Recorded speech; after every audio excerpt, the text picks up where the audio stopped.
ಸ್ನೇಹಿತರೆ ನಮಸ್ಕಾರ, ನಾನು ರವೀಂದ್ರ ಜೋಶಿ. ಅರವಿಂದ್ ಕೇಜ್ರಿವಾಲ್ ಅವರು ಕುರ್ಚಿ ತೊರೆದ ಮೇಲೆ ನಡೆದಂಥ ದಿಲ್ಲಿ ಸರ್ಕಾರದ ಅಪ್ಡೇಟ್ಸ್ ನಿಮಗೆ ಗೊತ್ತು. ಅತಿಶಿ ಮರ್ಲೆನ್ ಅವರು ಈಗ ಅರವಿಂದ್ ಕೇಜ್ರಿವಾಲ್ ಅವರ ಹವಾಯಿ ಚಪ್ಪಲಿಯನ್ನಿಟ್ಟು ಅಧಿಕಾರವನ್ನು ನಡೆಸ್ತಾ ಇದ್ದಾರೆ ದಿಲ್ಲಿ ಸರ್ಕಾರದಲ್ಲಿ. ಅರವಿಂದ್ ಕೇಜ್ರಿವಾಲ್ ಹಾಗಾದರೆ ಏನು ಮಾಡ್ತಾ ಇದ್ದಾರೆ ಈಗ?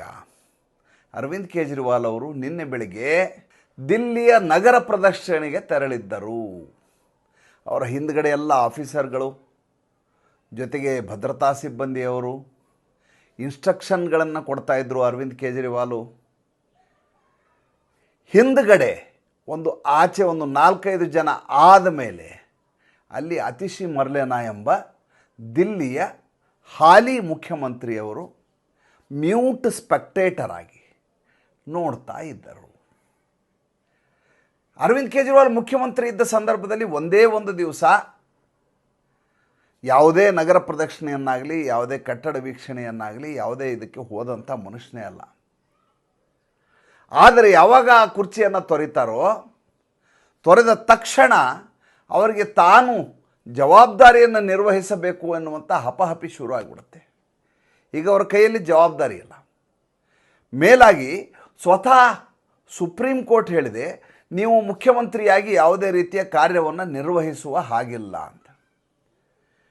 ಕುರ್ಚಿಯನ್ನೇನೋ ಬಿಟ್ಟರು, ಆದರೆ ಅಧಿಕಾರಿಗಳ ಮೇಲೆ ದಬಾವಣೆಯನ್ನು ಬಿಡ್ತಾ ಇಲ್ಲ. ಇವರು ಹೋಗಿದ್ದು ದಿಲ್ಲಿ ವಿಶ್ವವಿದ್ಯಾಲಯದ ನಾರ್ತ್ ಕ್ಯಾಂಪಸ್ಗೆ.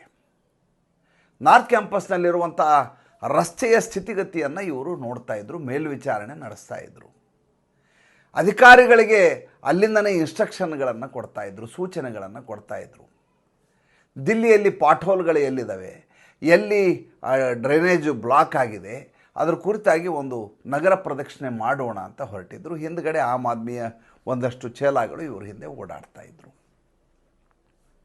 ನೋಡಿ, ಅತಿಶಿ ಮರ್ಲೆನ್ ಅವರು ನಾನು ಮುಖ್ಯಮಂತ್ರಿ ಅಲ್ಲ, ಮುಖ್ಯಮಂತ್ರಿ ಅರವಿಂದ್ ಕೇಜ್ರಿವಾಲ್ ಅವರ ಪಾದರಕ್ಷೆಗಳು ಅಂತ ಹೇಳಿದರು. ಅದು ಭಾಳ ದೊಡ್ಡ ಮಟ್ಟದಲ್ಲಿ ವೈರಲ್ ಆಯಿತು. ಅರವಿಂದ್ ಕೇಜ್ರಿವಾಲ್ ಜಾಗದಲ್ಲಿ ಬೇರೆ ಯಾರೇ ಇದ್ದರೂ ಕೂಡ ತಕ್ಷಣ ಇಂಥ ಹೇಳಿಕೆಗೆ ಉತ್ತರವನ್ನು ಕೊಟ್ಟು ಹೇಳ್ತಾಯಿದ್ರು, ಆ ರೀತಿ ಮಾಡುವ ಹಾಗಿಲ್ಲ, ಅದೊಂದು ಸಂವಿಧಾನಾತ್ಮಕವಾದಂಥ ಹುದ್ದೆ, ಘನತೆಯಿಂದ ಕೂಡಿದಂಥ ಹುದ್ದೆ, ಅಲ್ಲಿ ನೀವು ಈ ರೀತಿಯಾದಂಥ ಶಬ್ದಗಳ ಪ್ರಯೋಗ ಮಾಡಿಕೊಡೋದು, ಚಪ್ಪಲಿ ಇಡ್ತೀನಿ ಅದು ಇಡ್ತೀನಿ ಅಂತೆಲ್ಲ ಹೇಳಬಾರ್ದು.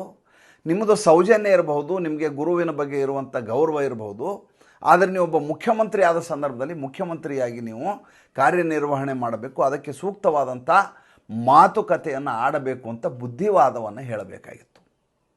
ಆದರೆ ಅರವಿಂದ್ ಕೇಜ್ರಿವಾಲ್ಗೆ ಅದು ಬೇಕಾಗಿಲ್ಲ.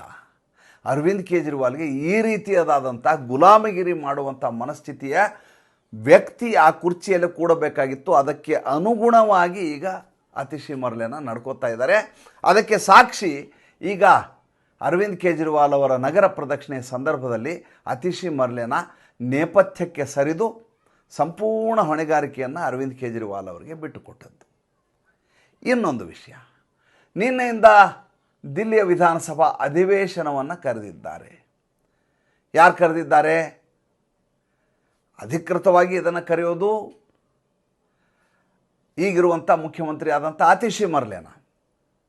ಆದರೆ ಅಲ್ಲಿ ಮಾತುಕತೆ ಆಡಿದ್ದು, ಇಡೀ ಶೋವನ್ನು ಸ್ಟೀಲ್ ಮಾಡಿದ್ದು ಯಾರು ಅಂತಂದರೆ, ಅಲ್ಲಿ ಆಕರ್ಷಣೆಯ ಬಿಂದುವಾಗಿ ಉಳಿದದ್ದು ಯಾರು ಅಂತಂದರೆ, again it is Arvind Kejriwal. ವ್ಯತ್ಯಾಸ ಇತ್ತಲ್ಲಿ. ಏನು ವ್ಯತ್ಯಾಸ ಇತ್ತು? ಸೀಟ್ ನಂಬರ್ 41ರಲ್ಲಿ ಅರವಿಂದ್ ಕೇಜ್ರಿವಾಲ್ ಕೂತ್ಕೋತಾರೆ, ಸೀಟ್ ನಂಬರ್ 40ರಲ್ಲಿ ಮನೀಶ್ ಸಿಸೋಡಿಯಾ ಕೂತ್ಕೋತಾರೆ. ಮುಂಚೆ ಅರವಿಂದ್ ಕೇಜ್ರಿವಾಲ್ ಸೀಟ್ ನಂಬರ್ 1ನಲ್ಲಿ ಕೂಡ್ತಾಯಿದ್ರು, ಮನೀಶ್ ಸಿಸೋಡಿಯಾ ಸೀಟ್ ನಂಬರ್ 2ನಲ್ಲಿ ಕೂಡ್ತಾಯಿದ್ರು. ಈಗ ಅದು 40-41ಕ್ಕೆ ಹೋಗಿದೆ.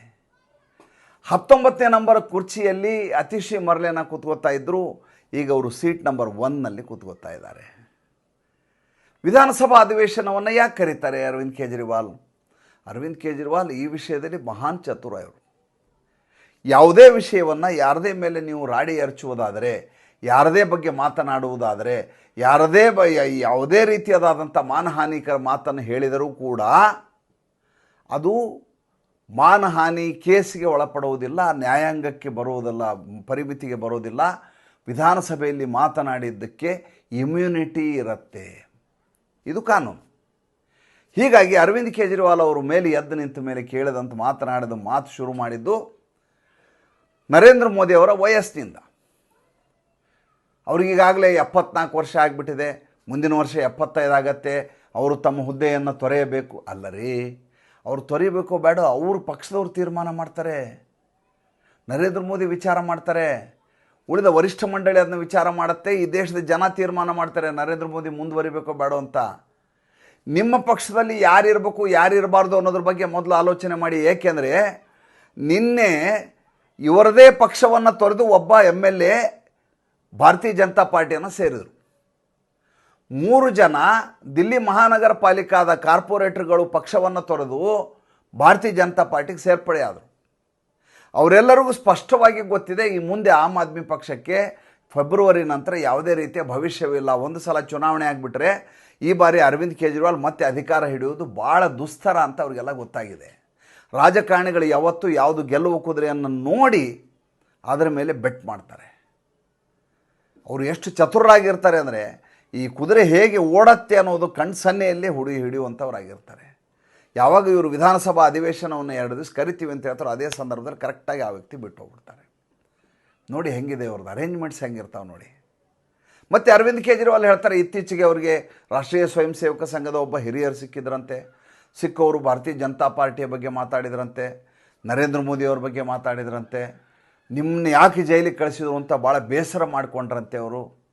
ಅರವಿಂದ್ ಕೇಜ್ರಿವಾಲ್ ಹೇಳುವಂಥ ಹಸಿ ಸುಳ್ಳುಗಳನ್ನು ಕೇಳಿದರೆ ಎಲ್ಲಿಂದ ನಗಬೇಕು ಅಂತ ಯಾರಿಗೂ ಅರ್ಥ ಆಗೋದಿಲ್ಲ. ಆ ಥರ ಸುಳ್ಳುಗಳನ್ನು ಈ ಮನುಷ್ಯ ಹೇಳೋದು. ಈ ಹಿಂದಿನ ಸಂಚಿಕೆಗಳಲ್ಲಿ ಅದನ್ನೆಲ್ಲ ಹೇಳಿದ್ದೇನೆ. ಇನ್ನೊಂದು ಸಲ ಹೇಳಿದರು, ದಿಲ್ಲಿ ಒಬ್ಬರು ಜಸ್ಟಿಸ್ಸು ನನಗೆ ಹೇಳಿದ್ದಾರೆ ಅಂದರೆ. ಯಾವ ಜಸ್ಟಿಸ್ಸು ಗೊತ್ತಿಲ್ಲ, ಹೆಸರು ಹೇಳಲ್ಲ ಅವರು. ಒಬ್ಬ RSS ಪ್ರಮುಖ ಅಂತಾರೆ, ಯಾರು ಹೆಸರು ಹೇಳೋದಿಲ್ಲ. ಯಾಕೆ ನಿಮ್ಮನ್ನು ಜೈಲಿಗೆ ಹಾಕಿದರು ಅಂತ ಕೇಳಿದರು.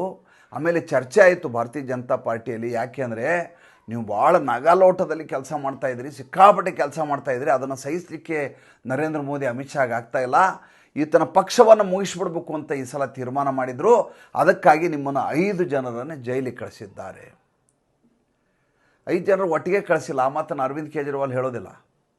ಮೊದಲು ಹೋಗಿದ್ದು ಸತ್ಯೇಂದ್ರ ಜೈನು, ಅದಾದಮೇಲೆ ಒಬ್ಬೊಬ್ಬರೇ ಅದಾದಮೇಲೆ ಮನೀಶ್ ಸಿಸೋಡಿಯಾ ಹೋದರು, ಅದಾದಮೇಲೆ ಅರವಿಂದ್ ಕೇಜ್ರಿವಾಲ್ ಹೋದರು, ಅದಕ್ಕಿಂತ ಮುಂಚೆ ಸಂಜಯ್ ಸಿಂಗ್ ಹೋದರು. ಹೀಗೆ ಸಾಲು ಆಮೇಲೆ ಹೋದದ್ದು ಕಾಲಘಟ್ಟಕ್ಕೆ ಸಂಬಂಧಪಟ್ಟ ಹಾಗೆ, ತನಿಖೆಗೆ ಸಂಬಂಧಪಟ್ಟ ಹಾಗೆ. ಅವ್ರು ಹೇಳ್ತಾರೆ, ನಾವು 5 ಜನ ಹೋದರೂ ನಮ್ಮ ಪಕ್ಷಕ್ಕೆ ಏನಾಗಲಿಲ್ಲ, ಭಾರತೀಯ ಜನತಾ ಪಾರ್ಟಿಲಿ ಇಬ್ಬರು ಹೋಗ್ಬಿಟ್ರೆ ಪಾರ್ಟಿ ಮುಳುಗಿ ಹೋಗ್ಬಿಡುತ್ತಂತೆ. ಯಾರು ಆ ಇಬ್ಬರು? ಒಂದು ನರೇಂದ್ರ ಮೋದಿಯವರು, ಇನ್ನೊಬ್ಬರು ಅಮಿತ್ ಶಾ ಅವರು. ಅವರಿಬ್ಬರೇನಾದರೂ ಪಕ್ಷವನ್ನು ಅವ್ರು ಜೈಲಿಗೆ ಕಳಿಸ್ಬಿಟ್ರೆ, ಅವರಿಬ್ಬರನ್ನ ಜೈಲಿಗೆ ಹಾಕಿದರೆ ಪಕ್ಷವೇ ಮುಳುಗಿ ಹೋಗಿರುತ್ತೆ ಅಂತ ಅವ್ರು ಹೇಳೋದು. ಅಂದರೆ ಇವರು 2 ದಿವಸದ ವಿಧಾನಸಭಾ ಅಧಿವೇಶನ ಕರೆದ ಉದ್ದೇಶ ಸಗಣಿ ಎರಚುವ ಕಾರ್ಯಕ್ರಮ ಭಾರತೀಯ ಜನತಾ ಪಾರ್ಟಿಗೆ. ಬೇರೆ ಏನೂ ಅಲ್ಲಿಲ್ಲ ಕೆಲಸ. ಬೇರೆ ಯಾವುದೋ ಅಭಿವೃದ್ಧಿ ಯೋಜನೆಗಳ ಬಗ್ಗೆ ಮಾತಾಡೋದಾಗಲಿ ಮತ್ತೊಂದಾಗಲಿ ಏನೂ ಮಾಡಲಿಲ್ಲ. ಮೇಲ್ವಿಚಾರಣೆ ಸಂದರ್ಭದಲ್ಲಿ ಈ ಡೆಲ್ಲಿ ಯೂನಿವರ್ಸಿಟಿ ನಾರ್ತ್ ಹೋದಂಥ ಸಂದರ್ಭದಲ್ಲಿ ಮೈಕ್ ಹಿಡಿತಾರೆ ನಮ್ಮ ಸಹೋದ್ಯೋಗಿಗಳು, ಪತ್ರಕರ್ತರು.